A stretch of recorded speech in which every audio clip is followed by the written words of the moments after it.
Monsieur le journaliste, je suis docteur Julien Ignace Matete Mounoua. Je suis spécialiste de la prise en charge de l'infertilité du couple, spécialiste en procréation médicalement assistée. Mais je me définis moi-même en tant que missionnaire. Je suis un homme. Je me dis que j'ai une mission, celle de lutter contre l'infertilité, celle de redonner du sourire aux couples qui sont confrontés aux problèmes d'infertilité. Alors nous étions 4, nous avions mis en place cette structure et moi j'ai refusé d'abandonner. Quand au début les difficultés se sont multipliées, les 3 autres ont abandonné. Et c'est avec un esprit de résilience que je m'étais dit qu'il fallait que j'arrive au bout de ma mission. Celle de prendre en charge les couples confrontés aux problèmes d'infertilité. Dans mon pays, il y a quelques années, ce soin n'était pas accessible. Et nous étions remplis d'ambition.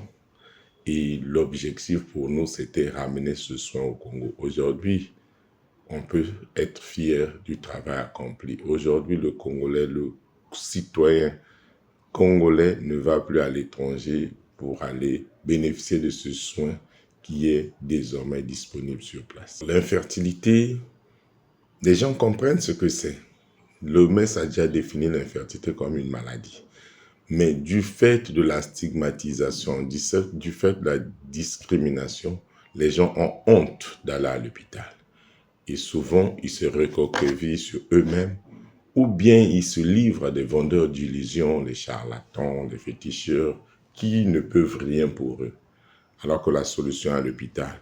Et quand ces gens décident de venir à l'hôpital, il est souvent tard. Et avant aussi, les gens pensaient que l'infertilité était spécifique à la femme. Alors qu'aujourd'hui, c'est démontré que l'homme a sa part de responsabilité. Et au même titre que la femme, les responsabilités sont partagées. Il y a tant d'anomalies au niveau de la femme qu'au niveau de l'homme.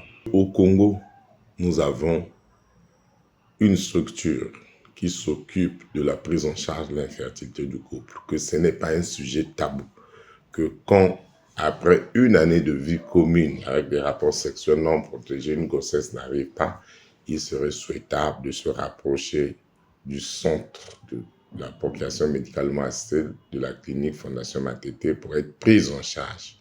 Plus la prise en charge est plus précoce, plus la solution est facile à trouver. La Fondation Matete est une fondation qui lutte contre l'infertilité, donc à la base, c'est la prise en charge de l'infertilité du couple où tout est disponible ici jusqu'à la procréation médicalement assistée. Mais en dehors de la procréation médicalement assistée en cycle PMA, il y a d'autres soins spécifiques que vous pouvez trouver à la clinique de la Fondation Matete. Pour votre information, à la clinique de la Fondation Matete, on pose des dispositifs intracardiaques qu'on appelle pacemaker, qui permettent de régler le problème du trouble de rythme cardiaque. Donc, en cas de pathologie cardiaque, on peut bénéficier de ce soin qui est disponible ici à la clinique Matete. À la clinique de la Fondation Matete, vous pouvez bénéficier d'une dialyse. Il y a la dialyse qui est disponible ici et sans compter toutes les spécialités médicales disponibles au Congo. Donc nous avons la spécificité d'avoir ces 3 soins-là que le Congolais peut bénéficier sur place ici à la clinique de la Fondation Matete. Alors, réussir, c'est oser.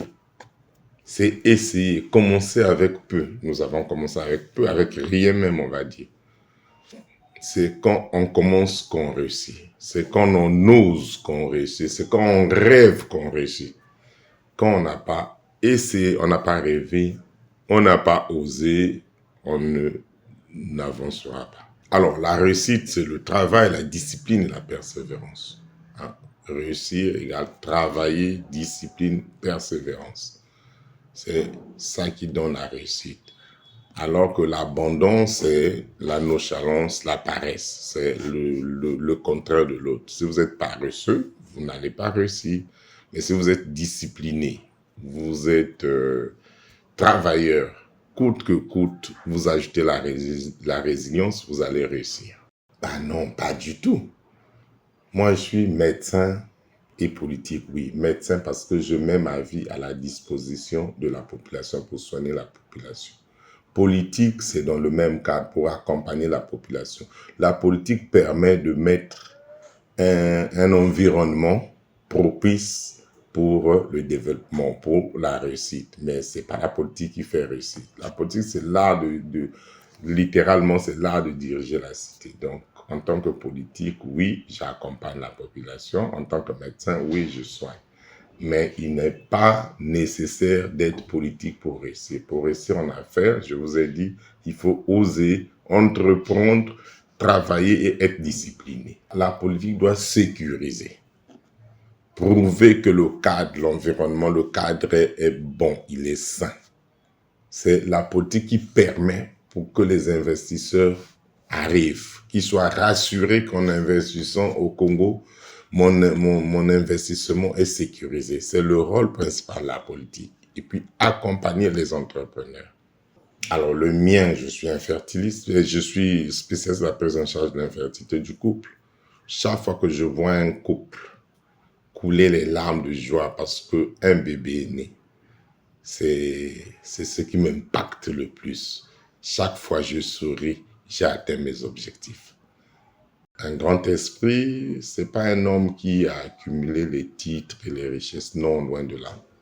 C'est un homme qui a impacté, un homme qui a mis son intelligence à la disposition de la population, un homme qui ne passe de façon anonyme sur cette terre, un homme qui a impacté son passage par son apport auprès de la population, par son accompagnement auprès de notre population.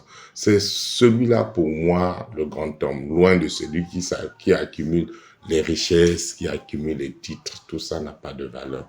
Quand on a accumulé les richesses et les titres et qu'on n'a pas accompagné la population, on n'a pas impacté la population, pour moi, on n'est pas grand homme. La plus grande leçon de ma vie, c'est la résilience. Ne pas abandonner. Je vous ai dit qu'au début de cette activité, ça a été difficile. Il y a eu beaucoup d'obstacles. Nous sommes arrivés jusqu'à la fermeture de ces centres. Mais nous avons été résilients, nous avons continué à travailler et on n'a pas abandonné, on n'a pas baissé les bras. Imaginez-vous si on avait baissé les bras, beaucoup de couples qui ont retrouvé le sourire aujourd'hui seraient dans le désarroi. Donc, je pense que la plus grande leçon de la vie, c'est de ne jamais abandonner face à un combat. Alors, s'il y a un mot de la fin. Alors, le mot de la fin, c'est à l'endroit des populations qui vont suivre, que quand on a un problème d'infertilité, la solution est à l'hôpital. Et à l'hôpital, parce qu'à l'hôpital, on trouvera la solution. Au centre, la clinique de la Fondation Matete, centre de fertilité, il y a tout de disponible, tout ce qui est procédure de procréation médicalement assistée. Donc, il y a la solution. Point n'est besoin d'aller chercher ce soin à l'étranger.